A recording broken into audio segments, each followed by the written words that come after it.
buenas tardes.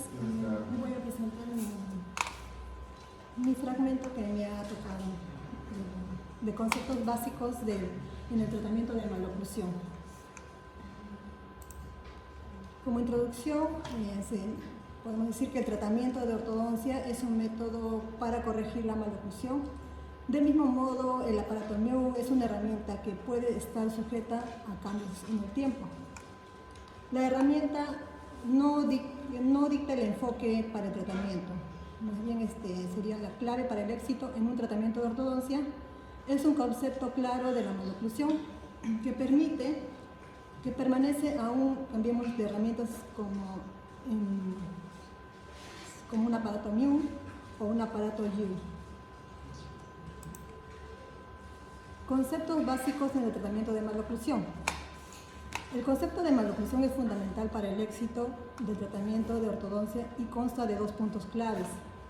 El punto 1 es la eliminación de los factores etiológicos de la maloclusión funcional y el punto 2 es la eliminación de los factores patogénicos de la maloclusión morfológica. Punto 1. La maloclusión se origina de la ruptura de la oclusión orgánica, causando relaciones de contacto anormales e interferencias entre los dientes. Esto nos da como resultado las siguientes 4 anomalías, que sería el contacto prematuro, interferencia cuspidia, interferencia oclusal y la pérdida de soporte oclusal. Este es el gráfico que especifica más claro, ¿no? los cuatro puntos, ¿no? de anomalías. Que vemos la 1, donde hay un contacto prematuro, la 2 donde está la interferencia cuspidia, en la 3 observamos que hay una interferencia oclusal y en la 4 donde hay una pérdida de soporte oclusal. En el punto 2, la patogenia de la maloclusión morfológica debe ser vista desde su trasfondo evolutivo. El crecimiento maxilofacial ocurre en dimensión vertical. Cuando erupcionan los dientes, la mandíbula puede desplazarse de su posición normal, creando interferencias que podrían causar la alteración morfológica. Nos explicó algo relacionado a eso, doctor, donde nos dice que cualquier interferencia oclusal podría hacer que la mandíbula se desplace, ¿no? de su posición normal. Es donde podemos encontrar las diferentes clases, la clase 2 y la clase 3, porque hay algunas interferencias oclusales. Y es por eso que la mandíbula se desplaza bien hacia atrás o bien hacia adelante. Punto 1. Vamos a seguir hablando sobre la eliminación de factores etiológicos de la maloclusión funcional. Establecimiento de la oclusión orgánica. Esto se trata de la protección mutua que existe entre los dientes anteriores y posteriores durante un rechinamiento o apretamiento fuerte como el bruxismo.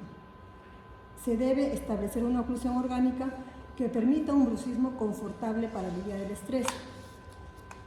Eliminación de los 4 factores de la maloclusión funcional. La ruptura de la oclusión orgánica es una interferencia por una relación de contacto anormal y puede ser cualquiera de las siguientes. Como ya habíamos mencionado también, las interferencias en las trayectorias de cierre habitual, que son los contactos prematuros, las interferencias con la intercuspidación hacia la posición fisiológica mandibular, que es la interferencia cuspidia, interferencias durante los movimientos excéntricos de la posición mandibular, en la posición mandibular fisiológica, que son las interferencias oclusales, y la pérdida de soporte oclusal en posición de la mandíbula.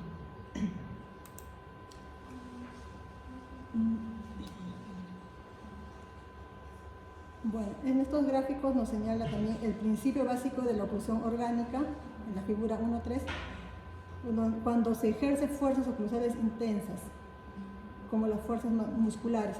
Los incisivos y caninos protegen los dientes posteriores de fuerzas laterales excesivas. Y los dientes posteriores protegen a los dientes anteriores de fuerzas verticales intensas. En la figura 1.4, el sistema craneomuscular y orgánico. El soporte oclusal es un factor importante que influye en la posición mandibular. Durante el bruxismo y el apretamiento dentario se aplican fuerzas pesadas al órgano masticatorio, por lo tanto la oclusión debe poder soportar estas fuerzas durante la función para proteger las articulaciones temporomandibulares. Bueno, esta parte nos dice que deberíamos tener un sistema bruxismo, deberíamos bruxar, pero de manera no exagerada, no fuerte, porque también alivia el estrés, ¿no? Lo que es la oclusión, sí, nosotros hay un rechinamiento y hay un apretamiento de los dientes, pero debido a la musculatura, el rechinamiento solo es leve, poco notorio, y eso ayuda también el sistema neuromuscular a que haya una buena oclusión. Punto 2. Eliminación de factores etiológicos de la maloclusión. Cambios en el esqueleto craneofacial humano y la posición de la mandíbula vistos desde la perspectiva evolutiva. Bueno, en el cambio más significativo en el viscerocráneo humano durante los últimos 4 o 5 millones de años es la erección del cráneo asociado a la postura recta del cuerpo. En los primates la cara apunta hacia abajo y la mandíbula se posiciona hacia adelante. La relación canina es de clase 3 y la relación molar es de clase 1, muy estable, pero en los humanos la cara crece más verticalmente y también anteroposteriormente. Debido a este patrón, el crecimiento vertical, un pequeño aumento podría conducir a una apertura anterior. Bueno, es lo que se explica en el cuadro. La diferencia de los patrones de crecimiento de un primate y de una persona, ¿no? De un humano. 2. Cambios en la dimensión vertical oclusal y adaptación mandibular durante el crecimiento y desarrollo maxilofacial. Desde las perspectivas de la dimensión vertical oclusal y la adaptación mandibular, el plano oclusal continúa aplanándose durante el periodo de crecimiento, y esto resulta del descenso del maxilar con el crecimiento de la altura de la cara inferior, con la erupción dental y desarrollo alveolar. En particular, hay un aumento pronunciado en la dimensión vertical posterior. Esto requiere una adaptación rotacional mandibular anterior por el mecanismo neuromuscular. La cara continúa creciendo durante toda la odontogénesis, acompañada de una hiperdivergencia mandibular y la adaptación oclusal. El crecimiento condilar debe ser secundario al cambio de la posición mandibular para la función. El sistema neuromuscular juega un papel importante en la adaptación mandibular, involucrando el orbicular de la boca y otros músculos periorales. Dice que el plano oclusal se aplana más durante el crecimiento de la maxila. Mientras cuando son niños, todavía no está totalmente desarrollada la maxila y se va aplanando cuando el maxilar va creciendo. Y eso también hace que el rostro también se alargue. Aquí lo vemos en el cuadro, es lo mismo. Y también los músculos periorales también juegan una gran función, un gran rol sobre la oclusión. Punto 3. Mecanismo de crecimiento dinámico y equilibrio dinámico del esqueleto maxilofacial. Los huesos craneofaciales se dividen en dos grupos según su relación entre sí. Vamos a hablar del sistema maxilo-vomer, estenoides y occipital, que se conecta antero-posteriormente al viscerocráneo, y el sistema temporomandibular yoide cervical, que conforman los lados laterales del cráneo y cara inferior. Estos sistemas se mueven dinámicamente. La sincondrosis esfeno-occipital funciona como una articulación en el sistema maxilar, contribuye al equilibrio dinámico del cráneo. El sistema mandibular se mueve de una manera dinámica para permitir la rotación de la cabeza. En resumen, los huesos del cráneo mantienen la armonía a través del movimiento dinámico. Bueno, acá sale toda la formación de los huesos, cómo cada hueso calza de manera dinámica, se articula con una función, con un objetivo que es la oclusión, ¿no?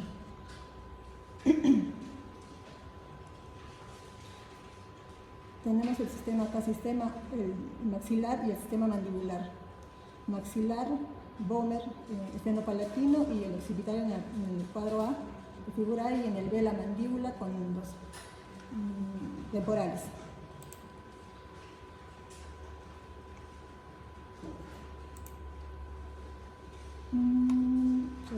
La articulación del complejo.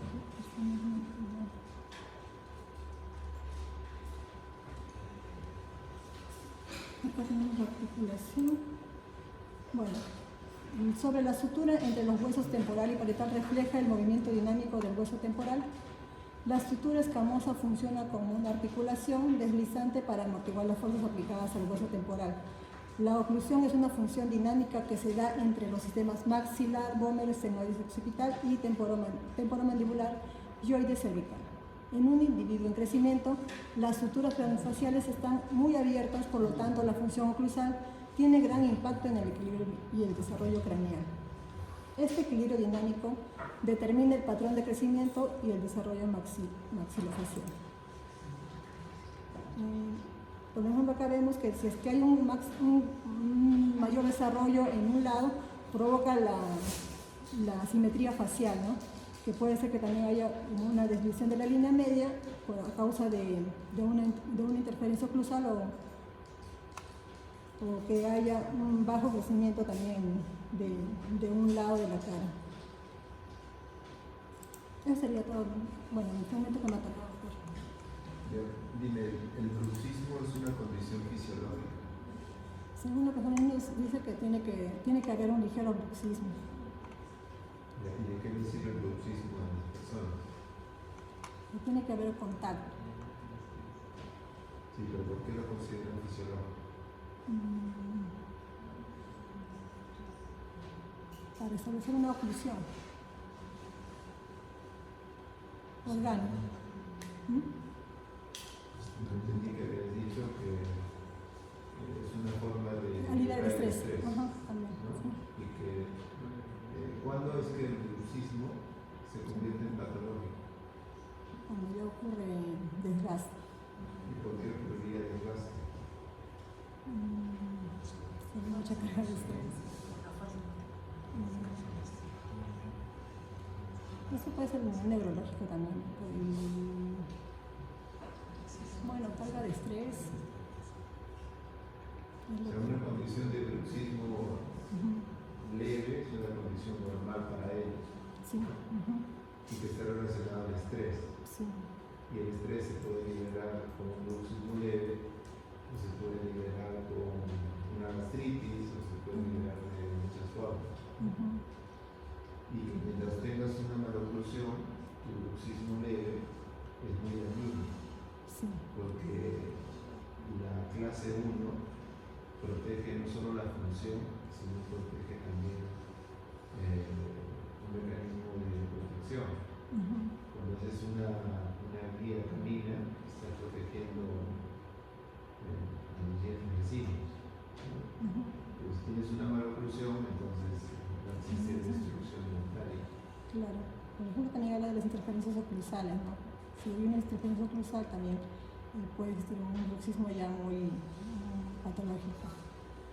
Claro, en este capítulo tratan de explicar las maloclusiones desde un punto de vista esquelético estructural, ¿no?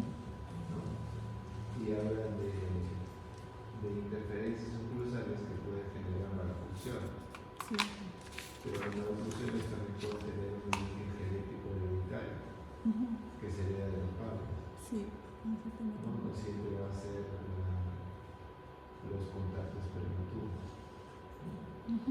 Y que existen conexiones durante el crecimiento óseo, como la conexión entre el occipital, el esfenoides, el vómer y el maxilar. Y lateralmente El temporomandibular. el temporal con la que puede ser el temporomandibular. Y verticalmente el occipital con el hueso iliaco.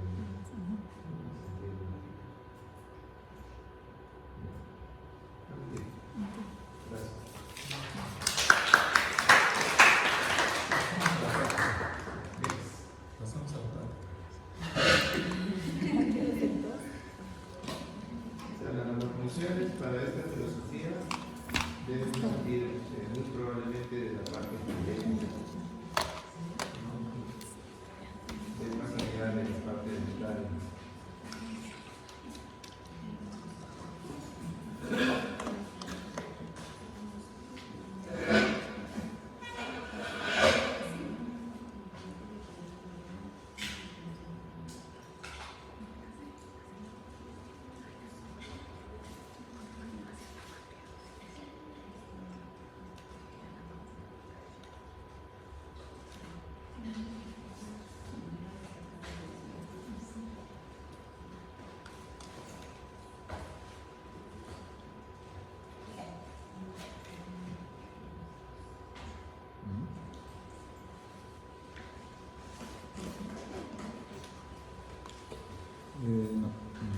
Un segundo, doctor.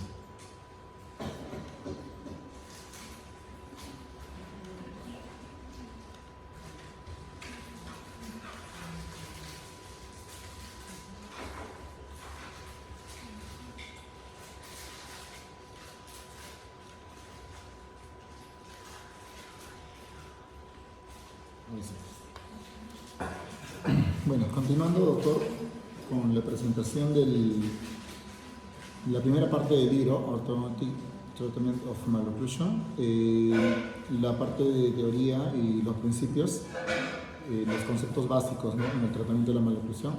El punto 4 menciona la dimensión vertical maxilofacial y la dirección de crecimiento. Y el siguiente punto que vamos a tratar es el quinto, que es el equilibrio dinámico del esqueleto maxilofacial y la patogénesis de la malocclusión esquelética. En cuanto a la dimensión vertical maxilofacial y dirección de crecimiento, Scott tenía la noción que el crecimiento del cartílago nasal era el que empujaba el hueso maxilar. Esto seguido de una posición ósea secundaria en las suturas. Era, según él, lo que ocasionaba el crecimiento del hueso maxilar. Sin embargo, en el estudio de la malocclusión, el crecimiento maxilar puede verse como parte de todo un movimiento dinámico del complejo maxilofacial. Entonces, bueno, los patrones dinámicos del sistema maxilar, vómero, esfenoides y occipital puede dividirse en dos tipos se puede expresar de dos formas, ¿no?, en una flexión y en una extensión de la base craneal. Además de esto, hay tres tipos de movimiento maxilar: el movimiento de traslación, movimiento de elongación vertical y movimiento de rotación anterior. Este es el gráfico que representa el crecimiento del maxilar, ¿no? Como lo decían, que la posición de hueso, digamos, en el hueso nasal era lo que favorecía el crecimiento del maxilar. Y aquí vemos los dos cuadros diferentes, ¿no?, la flexión y la extensión de la base craneal, y cómo es que va a repercutir esto en el crecimiento también.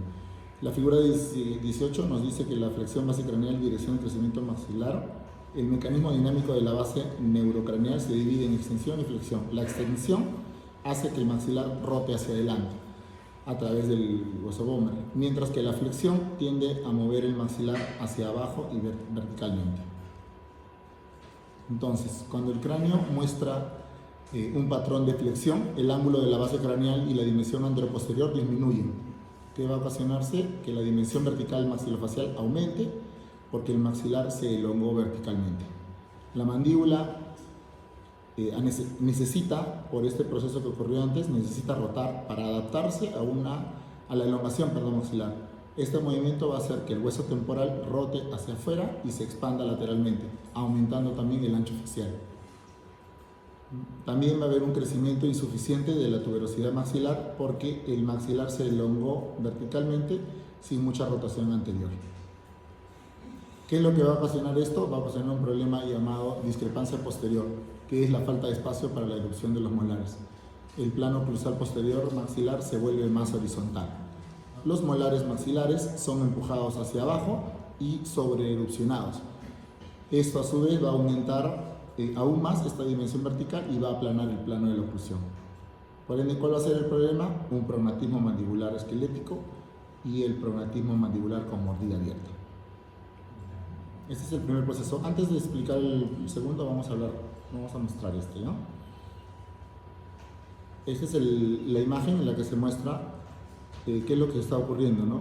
Particularmente con la flexión base craneal, el maxilar se va a alargar verticalmente. Esto va a ralentizar el crecimiento de la tuberosidad maxilar o el límite posterior del maxilar, que va a causar una falta de espacio de erupción para el segundo y tercer molar. Se le llama a esta condición discrepancia posterior. Cuando la base neurocraneal está hiperextendida, el maxilar rota anteriormente y la parte posterior del plano palatino se mueve hacia abajo. Esto también va a ocasionar una rotación anterior del maxilar, que va a hacer que los dientes anteriores se inclinen labialmente y la dimensión vertical posterior se acorte. La extensión, en la extensión de la base craneal, el ángulo de la base del cráneo aumenta y la dimensión anteroposterior se agranda. El maxilar se empuja hacia adelante con rotación anterior. La dimensión vertical oclusal en el área molar maxilar no aumenta y el plano oclusal se hace más pronunciado. Por lo tanto, ¿qué va a ocurrir? La mandíbula se va a colocar relativamente en posición posterior, lo que induce a una retrusión mandibular, ¿ya? Con una mordida abierta y una maloclusión de mordida profunda. El grado de flexión craneal va a variar entre diferentes tipos de maloclusión. Este es el proceso que les explicaba, ¿no? Va a haber una sobreerupción de las molares posteriores y eso es lo que va a ocasionar que la mandíbula se vea forzada, digamos, a rotar hacia adelante. Un punto clave para el tratamiento de las maloclusiones es importante comprender cómo es que el ángulo de la base del cráneo afecta la dirección de crecimiento maxilar, cómo es que la mandíbula se adapta a diferentes dimensiones verticales oclusales e inclinaciones del plano oclusal en el área molar maxilar, y cómo es que la inclinación del plano oclusal y la posición maxilar anteroposterior difieren entre diferentes tipos de maloclusión esquelética. Esta tabla, la tabla 1.1, nos muestra la diferencia en el ángulo de la base del cráneo, silla, nación, articular, según cada tipo de maloclusión. Vemos que la maloclusión de clase 1 se presenta un grado de 124.2 más menos 5.2, mientras que en un patrón de clase 3 hay una reducción de este ángulo. Entonces se ve un proceso de flexión de la base craneal, y en el de clase 2, división 1, el ángulo se ve aumentado habiendo una extensión de la base craneal. El equilibrio dinámico del esqueleto maxilofacial y patogénesis de la maloclusión esquelética.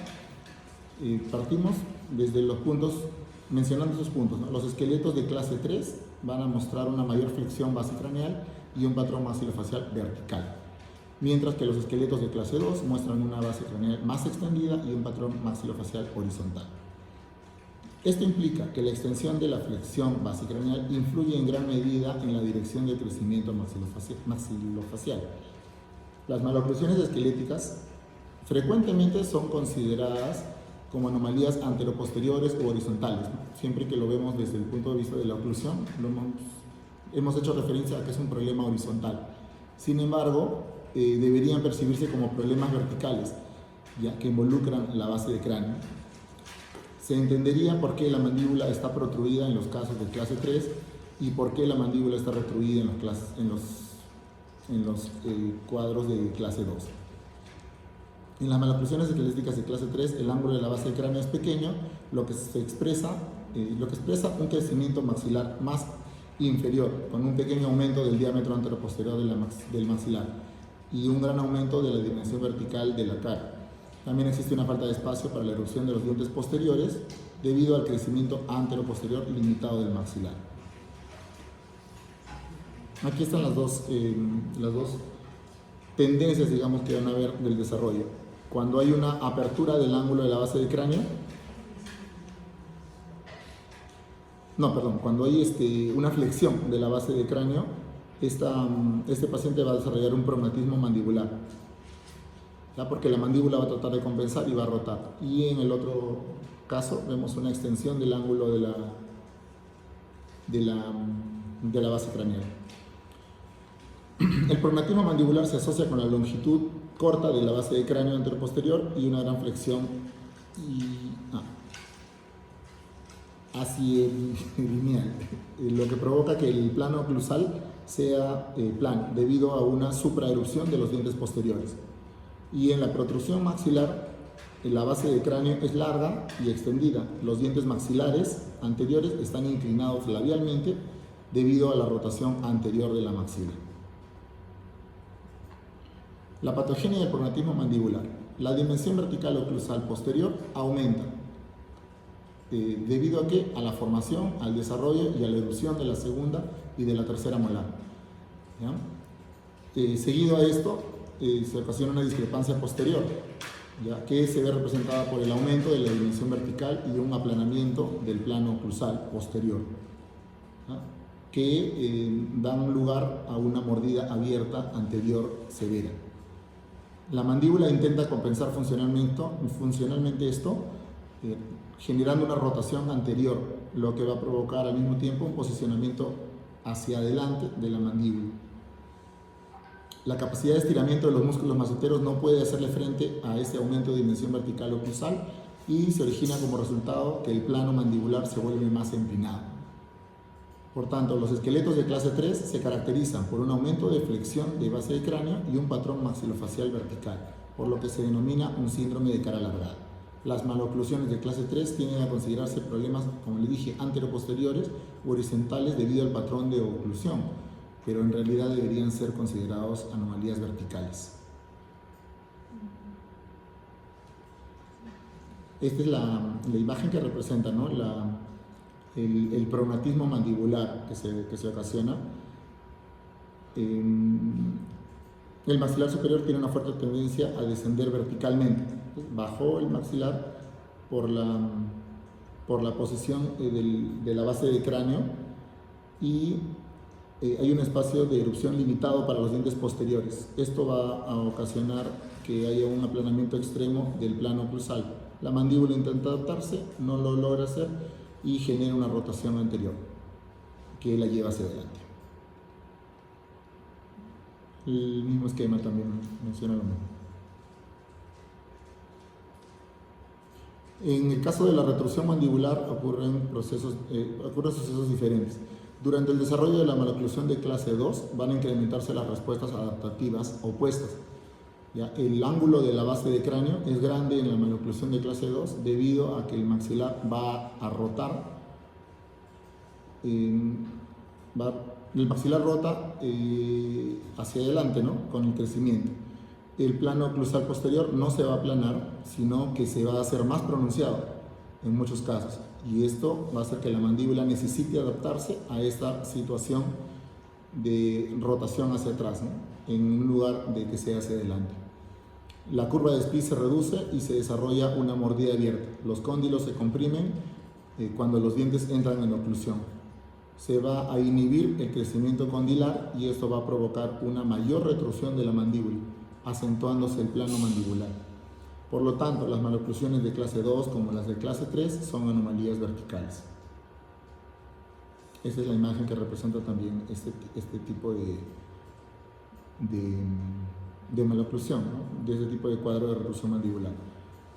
Hay una tendencia del maxilar a rotar hacia adelante, hay falta de aumento vertical en el área posterior y la parte posterior del plano oclusal permanece empinada. La curva de Spitz se acentúa y la mandíbula rota hacia atrás en una posición retruida debido a las interferencias posteriores.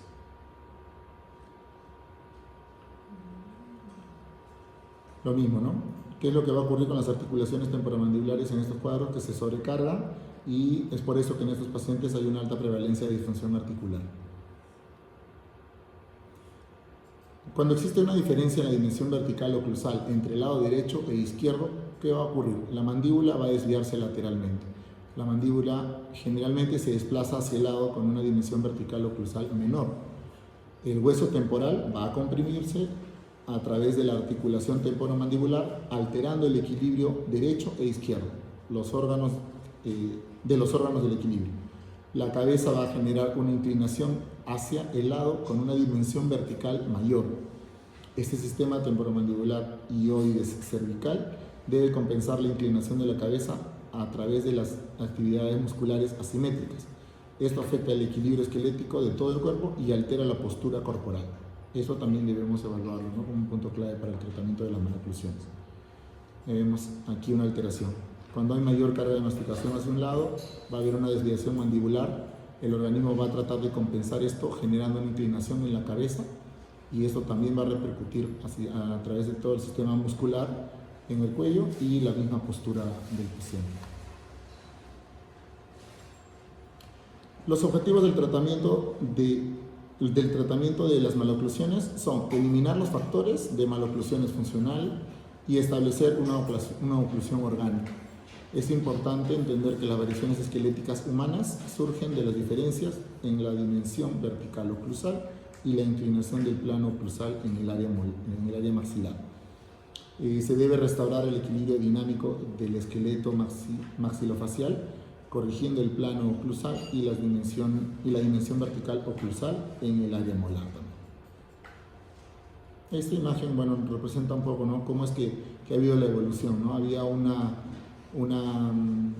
el esqueleto maxilofacial en los animales había exhibido inicialmente una morfología extremadamente horizontal, cosa que fue cambiando en los primates. Los humanos, el esqueleto viscerocraneal experimentó una flexión importante junto con lo que fue el enderezamiento del cuerpo del ser humano, ¿no? A medida que fue evolucionando, fue habiendo un enderezamiento y esto repercutió en que el crecimiento ya no era horizontal, sino también vertical.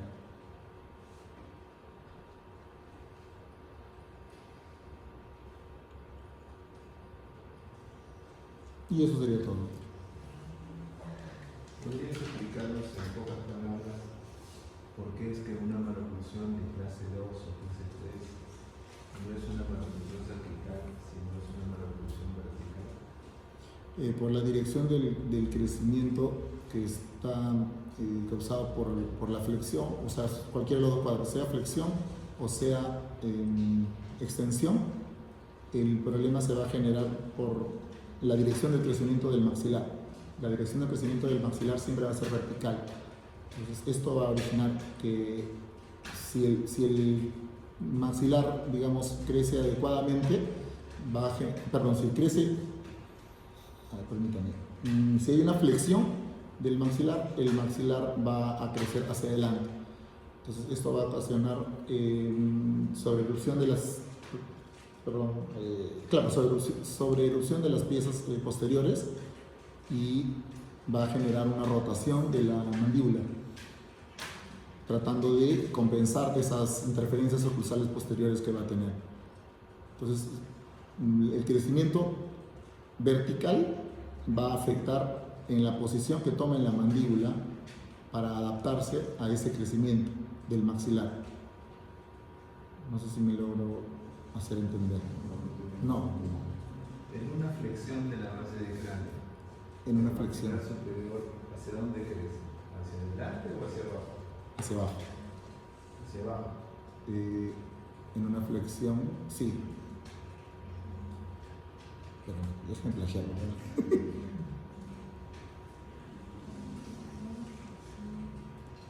En una flexión, claro, hacia abajo. ¿Hacia abajo? Sí, hacia abajo.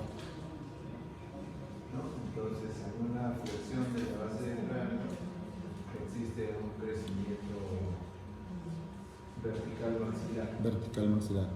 Y un acomodo mandibular hacia clase 3. Hacia clase 3, claro. ¿No? Y eso explicaría el que se considere que es vertical. ¿Por qué se considera vertical? Vertical, así es, por el crecimiento del maxilar. ¿Y una extensión de la base del cráneo hacia dónde crece la maxila? La maxila trata de compensar esto y crece en dirección anterior e inferior, o sea, hacia adelante y hacia abajo. Crece hacia adelante y hacia abajo. Y esa dirección de crecimiento hacia adelante y hacia abajo lo hace ser también una maloclusión vertical. Vertical.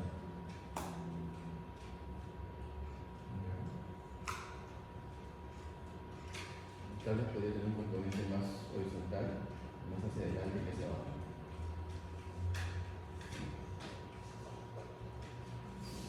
Claro, en una clase 2 se te protruyen los incisivos superiores, el maxilar superior y se recluye la mandíbula. Se recluyen. Una extensión. Trata de inclinarse los dientes, inclusive para tratar de alcanzar a los dientes superiores. En general lo que tratan de decir es explicar esos procesos que ocurren en el maxilar superior e inferior y que están relacionados también a problemas no solo sagittales, sino a problemas de crecimiento vertical también, ¿no? Entonces, las maloclusiones de clase 2 y de clase 3 en realidad son problemas sagittales y verticales a la vez, ¿no? Eso es lo que tratan de decir. Claro.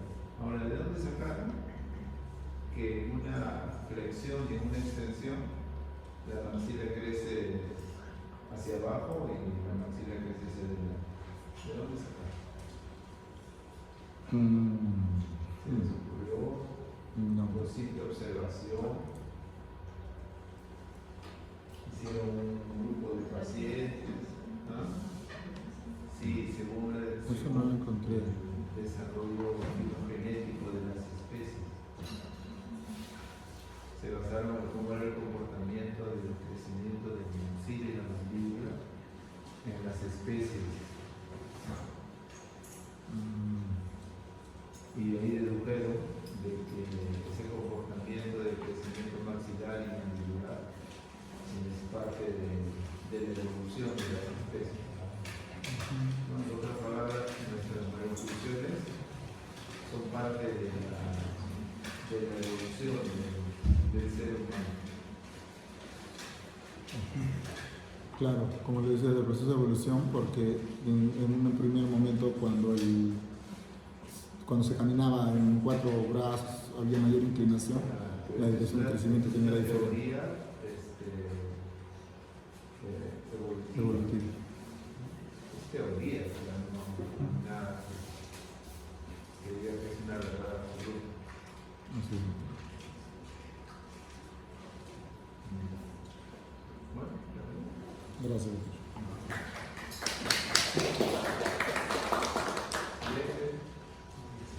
Juan Villa.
Buenas noches, compañeros, doctor. Continuando con la exposición, bueno, a mí me tocó el capítulo 2, diagnóstico y tratamiento de la maloclusión.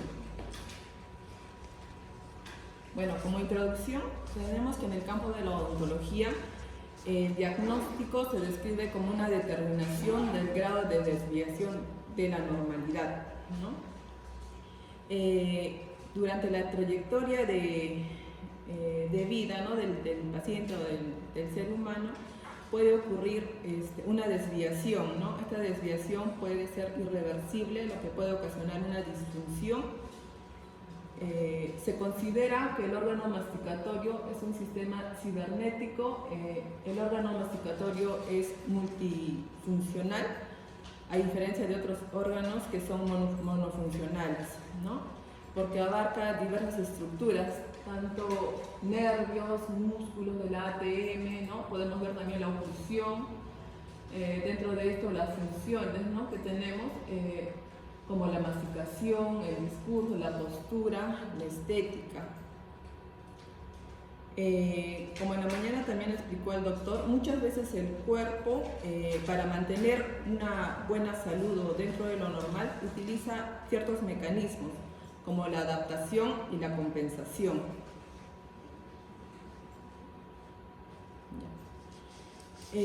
Como estamos hablando de la oclusión, bueno, en esta imagen vamos a observar ciertos requisitos, ¿no?, para establecer una oclusión normal en un individuo. Dentro de esto tenemos la dimensión vertical, cómo tiene que ser la curva de Despy, podemos ver la estética, la fonética, evaluar también la inclinación del plano oclusal, ¿no?, si se encuentra de repente muy vertical. Y bueno, para conseguir un buen diagnóstico, el autor recomienda, bueno, que tenemos que realizar también diferentes estudios, ¿no?, como la estructura esquelética o a través de análisis cefalométricos, hacer una prueba de función mandibular, un examen de orientación posterior, evaluar también la oclusión, realizar un análisis de modelo un examen de guía anterior. Para obtener un buen diagnóstico, el autor recomienda 3 pasos, ¿no? Realizar 3 exámenes. El primer examen es el análisis de los movimientos limítrofes de los cóndilos mediante un dispositivo de registro mandibular. El segundo examen es el análisis del modelo funcional mediante el articulador. Esto va a permitir evaluar la guía anterior. El tercer examen es el análisis morfológico y funcional mediante cefalogramas. Esto nos va a permitir realizar examen de la función esquelética. Bueno, en este capítulo habla sobre todo acerca del primer examen que se realiza, ¿no? El análisis de los movimientos de los bordes de los cóndilos mediante un dispositivo de registro mandibular. Aquí vamos a evaluar la guía posterior. El primer examen que realizamos es el examen de la posición mandibular. Este autor nos dice que utilizan un dispositivo para el registro de los movimientos mandibulares, como es el CADIAX, como podemos ver en la imagen, ¿no? El odontólogo utiliza este dispositivo, ¿no? Tiene ciertos accesorios como la horquilla, ¿no? Que, el paciente va a realizar ciertos movimientos de protrusión, retrusión, y mediante un software vamos a poder observar todos los movimientos que realiza el paciente.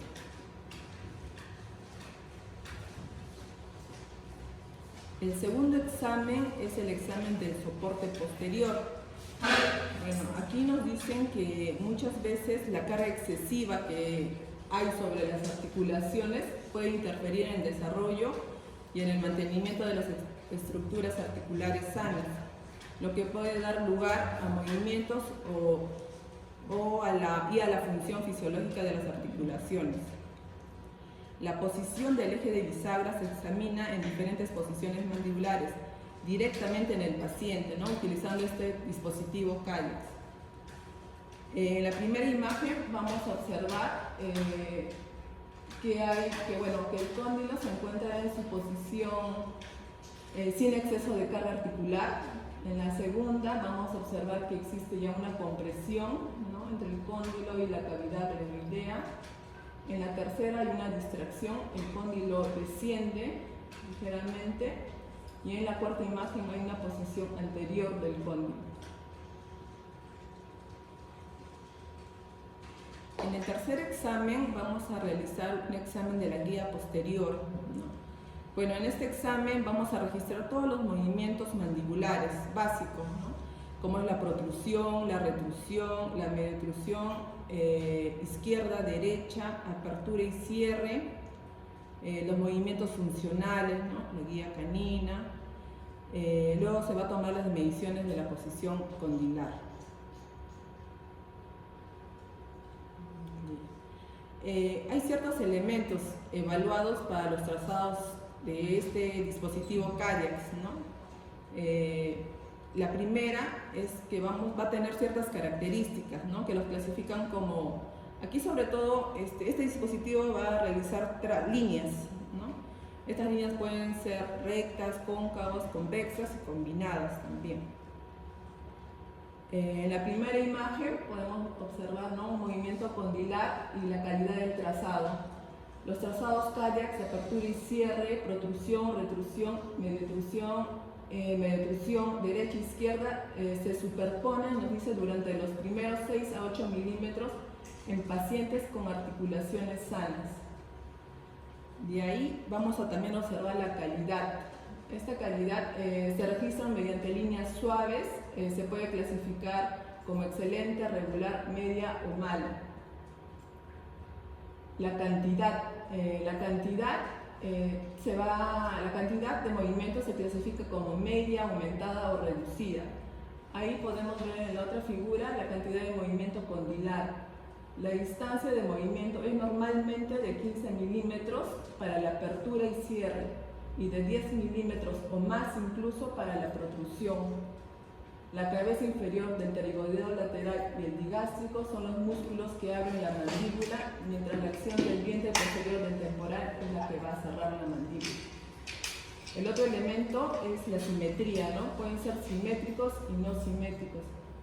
Generalmente los trazos articulares funcionales y morfológicamente normales, con un buen crecimiento y erupción dentaria, ¿no?, son simétricos en cantidad, inclinación y ritmo de movimiento condilar. De ahí también se evalúa la inclinación condilar. La inclinación condilar muchas veces va a influir, ¿no?, en el plano mandibular, ¿no? Si el cóndilo se encuentra muy anterior, pues como podemos ver en la imagen, la inclinación del plano mandibular va a ser más vertical. El otro punto es la estabilidad retral. Los movimientos mandibulares generalmente comienzan desde una posición en reposo y deberían regresar también a una posición en reposo. Lo otro que también evalúa son los chasquidos o ruidos, ¿no? Estos movimientos generalmente se muestran claramente, incluso es sentido por el paciente, ¿no?, y facilitan su identificación.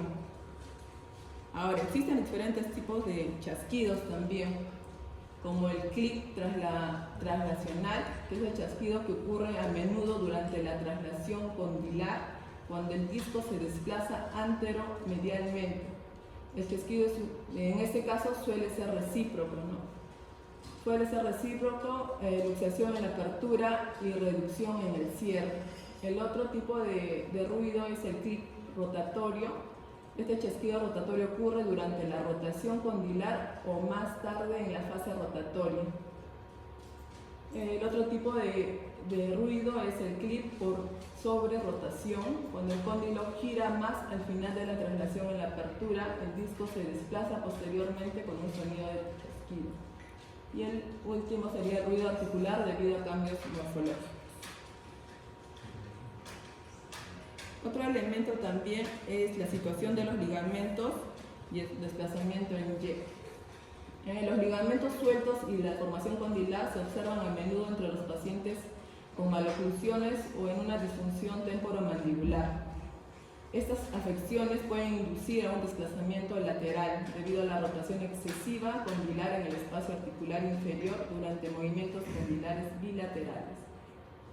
Otro elemento también que se evalúa son los problemas musculares, ¿no? Por ejemplo, una guía anterior muy pronunciada suele estar asociada a una falta de armonía entre los músculos de apertura y cierre. Los casos de apertura y cierre no se suelen superponer.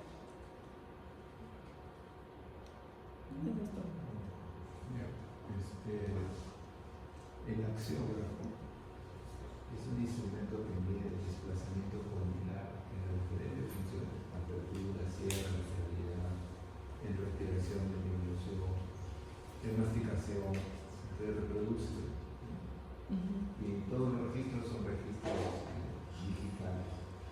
Lastimosamente no tenemos un axiógrafo, porque ese axiógrafo fue diseñado por Slices, por la Escuela de Viena, y tiene un costo de 20.000 dólares. Entonces, nada de eso nosotros lo evidenciamos porque no lo tenemos.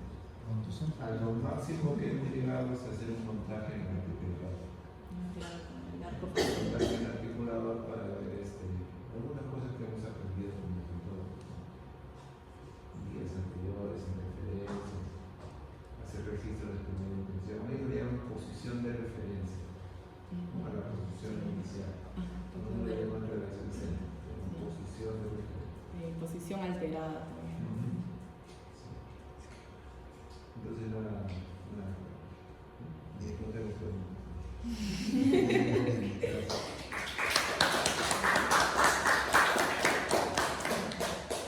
Una persona más y hacemos el break para el homenaje respectivo.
No puedo proyectar.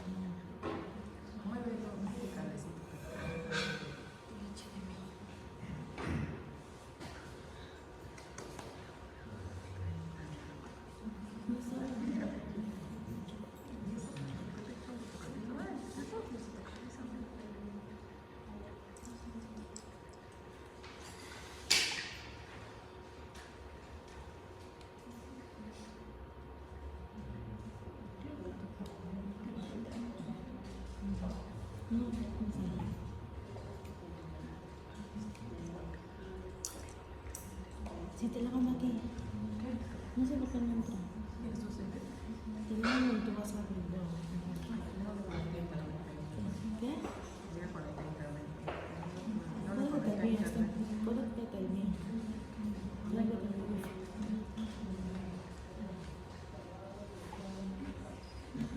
Es que sabes que no formateado.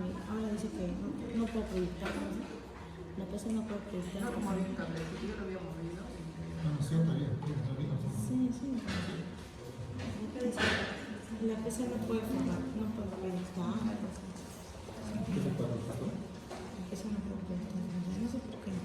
No sé por qué. Es un tema controlado.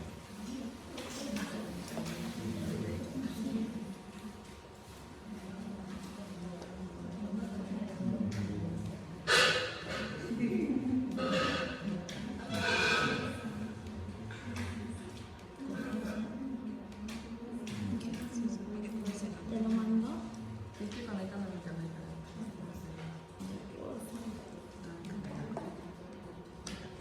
Clave. Ángela 23.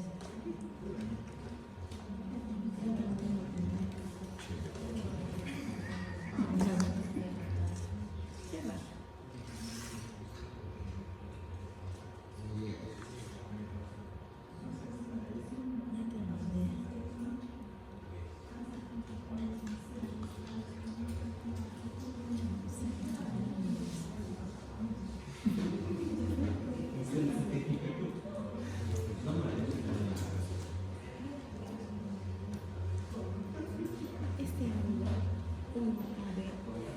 No sé cómo se llama.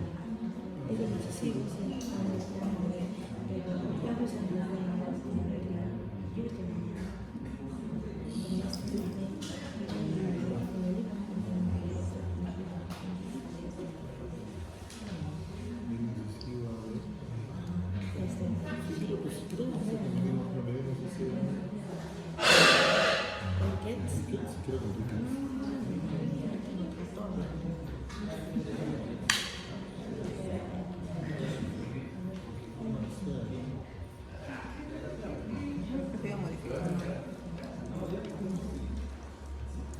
¿Quién nos ha preparado?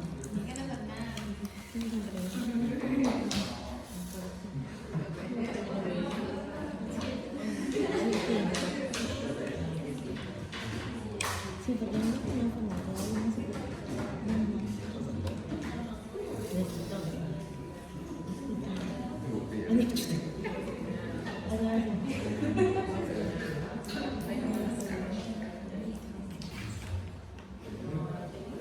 Estoy lista, chicos.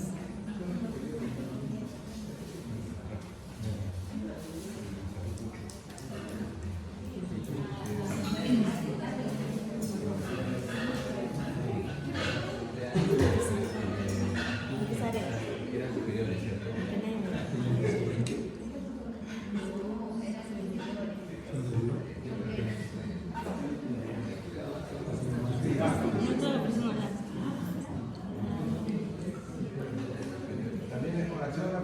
¿Qué? No es la continuación.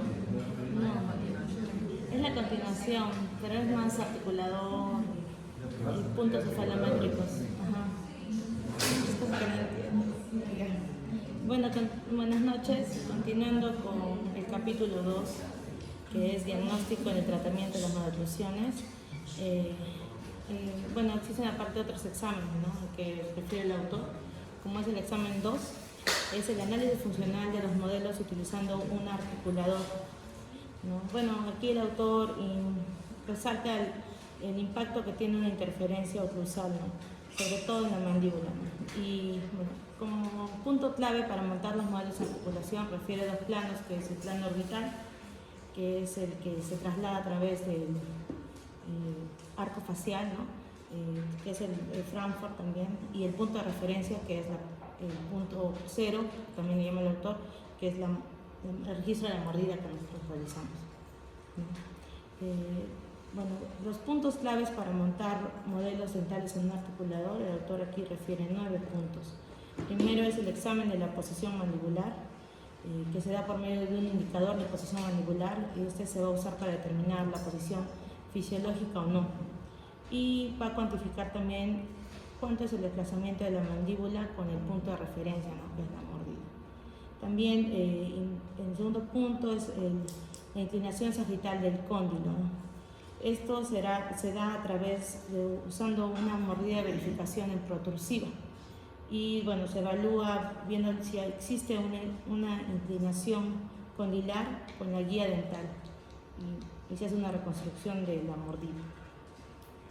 Como punto 3, nos nombra los 3 planos oclusales, ¿no? El plano oclusal genatológico, que es un plano de referencia prostodóntico, que conecta el borde incisal de mandibular con la cúspide vestibular del primer molar mandibular. El plano oclusal anterior, que se refiere al plano que forma el borde incisal del incisivo superior maxilar y la punta de la cúspide del segundo premolar maxilar. Y por el plano oclusal posterior, que lo forma la cúspide del segundo premolar maxilar, la cúspide mesial vestibular del primer molar y también la mesial vestibular del segundo molar. Bueno, aquí se refiere que una diferencia entre el plano oclusal anterior y el plano oclusal posterior va a dar como resultado, si es una diferencia muy amplia, se sospecha que hay una interferencia posterior. El siguiente punto, el cuarto punto, es la evaluación de la inclinación relativa del cóndilo. Esta es la inclinación sagital del cóndilo, que las siglas son ISC, menos la inclinación del plano oclusal, ¿no? Es un ángulo, ¿no? Entre cuando la inclinación relativa del cóndilo es más pequeña, se dificulta la desoclusión y aumenta la susceptibilidad de la interferencia posterior durante los movimientos de desoclusión, ¿no? Y cuando esta evaluación, bueno, refiere al autor que es buena para comprender si hay interferencias oclusales o cuspides. Como quinto punto, la evaluación del ángulo de desoclusión. Este ángulo de desoclusión está formado por la resta de la inclinación sagital del cóndilo con el plano oclusal y la inclinación de la cúspide. La inclinación de la cúspide, el autor lo refiere que es la cúspide del primer molar con el plano oclusal. Ese es el plano que forma, ¿no? Normalmente este ángulo de desoclusión está entre 8 y 13 grados y si es por debajo de eso se asocia que hay una interferencia, y más bien cuando es por encima hablamos de una menor eficacia masticatoria porque hay una desoclusión posterior.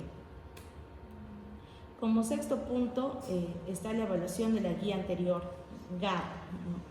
Esto es la evaluación del plano oclusal funcional, que aproximadamente es normal a partir de los 10 grados, más inclinado que la inclinación relativa del cóndilo, y cambia conforme va cambiando el ángulo del incisivo superior. Cuando se utiliza este ángulo con el ángulo de desoclusión para establecer un plano oclusal, ¿no? Después tenemos el séptimo punto, que es la evaluación del ángulo de apertura intercoronal. Este ángulo se da a través de la inclinación de las superficies linguales de los dientes anteriores de la maxila y las superficies labiales de los dientes posteriores. Es la zona naranja. En un patrón clase 1, este ángulo es aproximadamente 47 grados. Cuando disminuye esa área, hablamos de una interferencia, ¿no? Y cuando que es la mandíbula está empujada hacia atrás, lo que aumenta el riesgo de una disfunción temporomandibular. Como octavo punto es la evaluación de las paralelas céntricas activas y pasivas. Bueno, aquí vamos a hablar de las activas, que se refiere a las cúspides funcionales, que son las puntas del canino y los bordes incisales del arco mandibular. Y las paradas céntricas pasivas, que se refiere a las fosas centrales y las crestas marginales, ¿no? Aquí, bueno, ¿no? También esta imagen refiere que la evaluación de las paradas céntricas activas y pasivas en el arco superior comprende 3 líneas: la línea estética basal funcional labial, la línea céntrica pasiva y la línea de cúspide muñón. Y en el arco mandibular comprende la línea labial, pero es activa, la línea que conecta las fosas centrales y la línea de cúspide lingual. Y por último, el último punto para considera es la evaluación de la guía de cada diente y la curva de compensación, que es la lateral, que es la de Wilson, ¿no?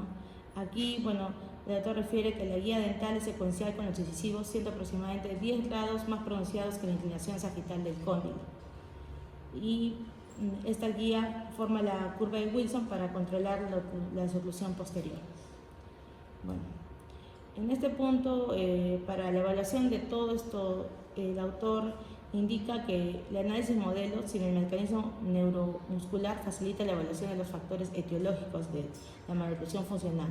Bueno, aquí también nombra, ¿no?, el dispositivo CADIAX, que, bueno, que refiere que a través de ese análisis tridimensional se puede evaluar y analizar una reconstrucción oclusal.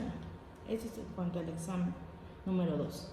Posterior a ello, también el autor nombra el examen número 3, que es un análisis morfológico funcional mediante cefalometría, muy similar o muchos puntos similares a los que hemos tocado, ¿no?, en algún momento con los análisis que hemos hecho.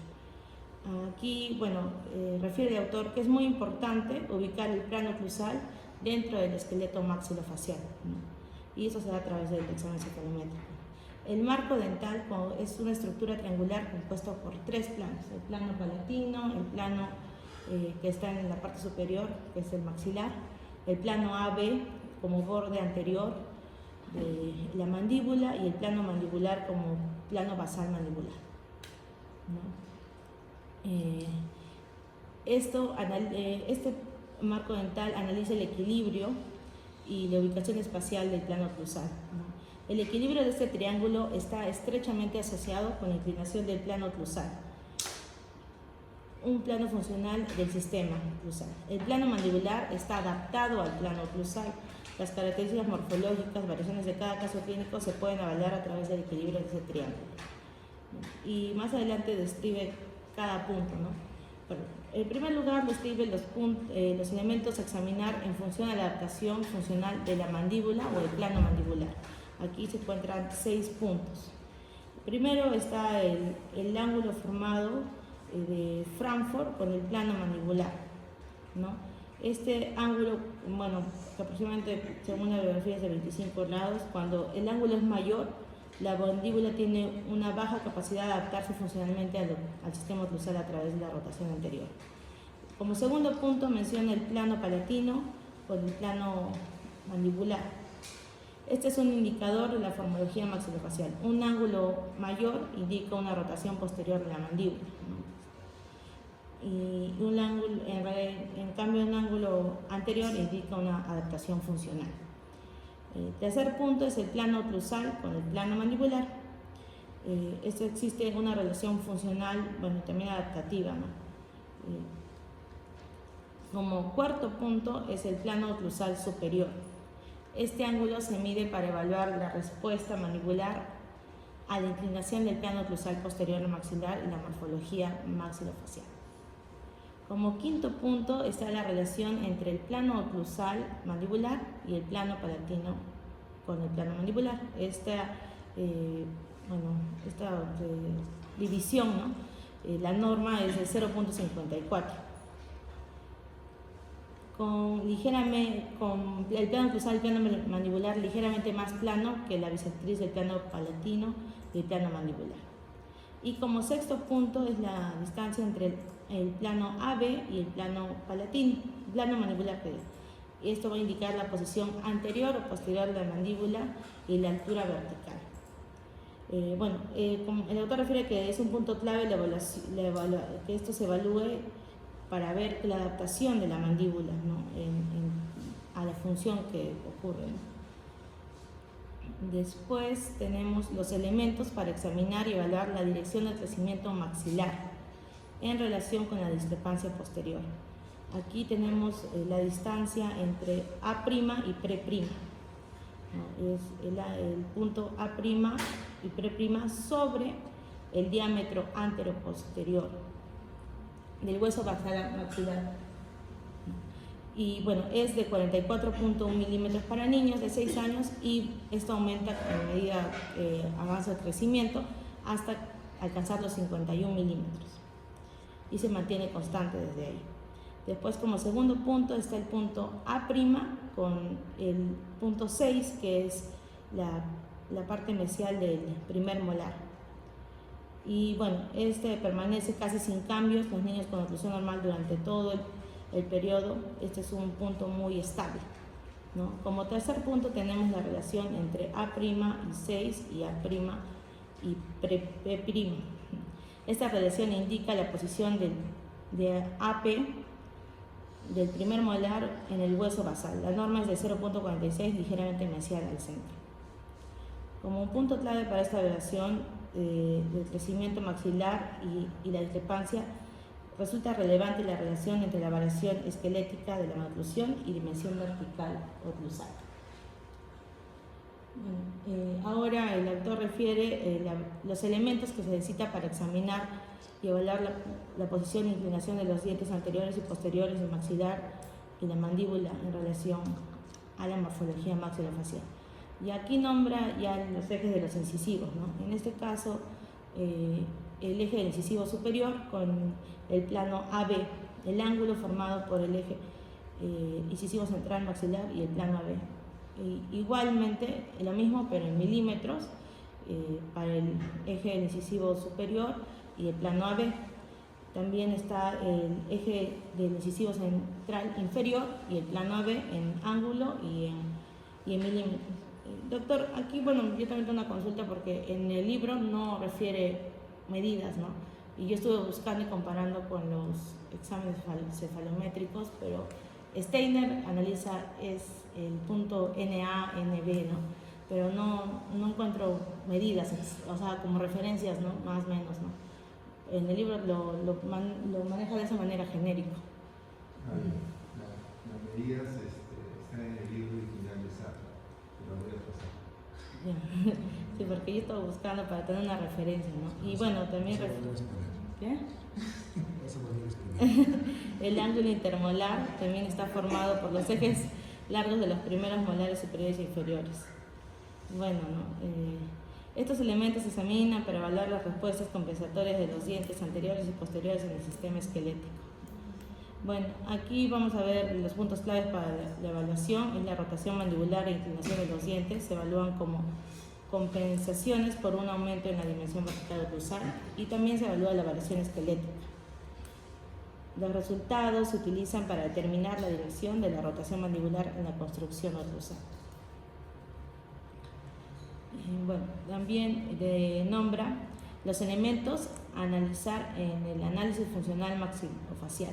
Aquí vuelve a nombrar el plano oclusal genatológico, el ángulo de su oclusión que lo vimos y la línea apogonio, ¿no? El plano oclusal genatológico, bueno, es un plano de referencia prostodóntico que conecta el borde incisal y las cúspides vestibulares distales de los primeros molares, ¿no? Que esto ya lo habíamos visto.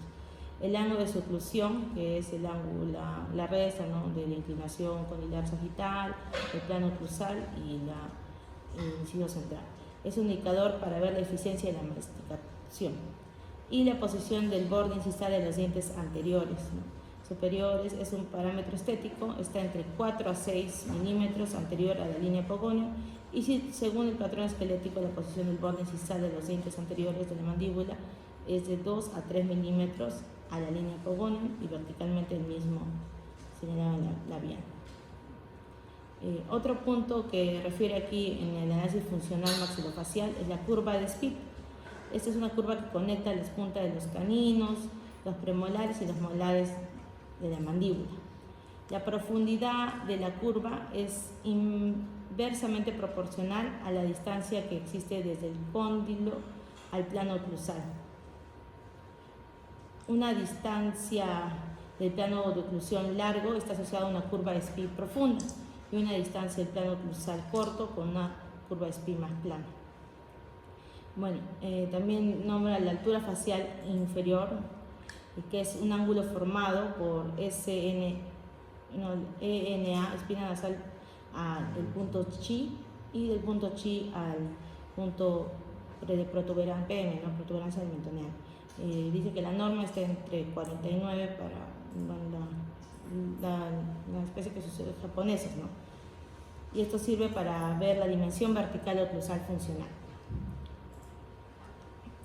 Los elementos, como último, habla de la línea, para el análisis funcional, habla de la línea de división funcional, ¿no? Que es una línea perpendicular tangente a la espina mental, que es un punto que pasa por detrás de la sínfisis mentoniana, y esto va a dividir dos zonas, ¿no? Una zona anterior, que están los dientes anteriores, que guían los movimientos de expulsión, y una zona de soporte o posterior, ¿no?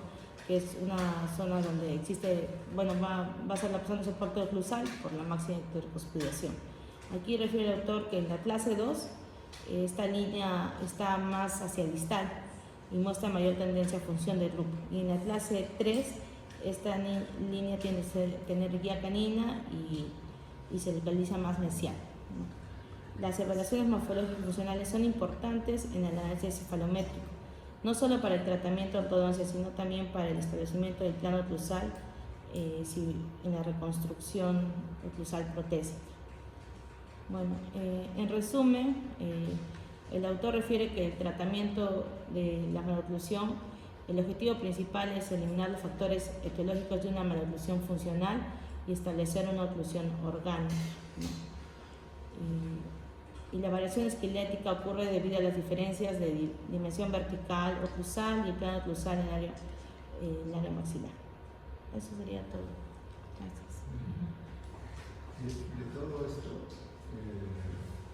ese articulador de Viena está alrededor de los 8.000 soles.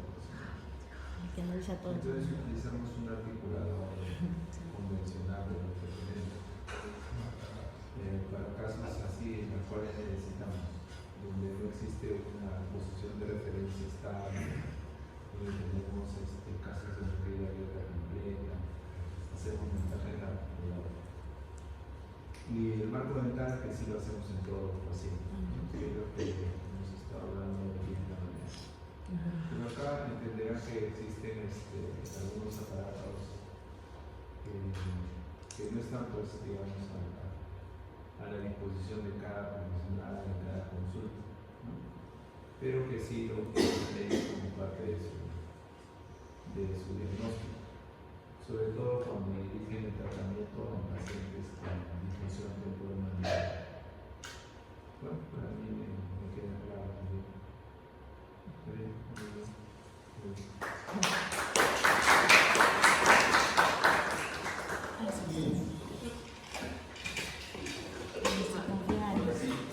Gracias. Me salvaste. Quiero dirigir la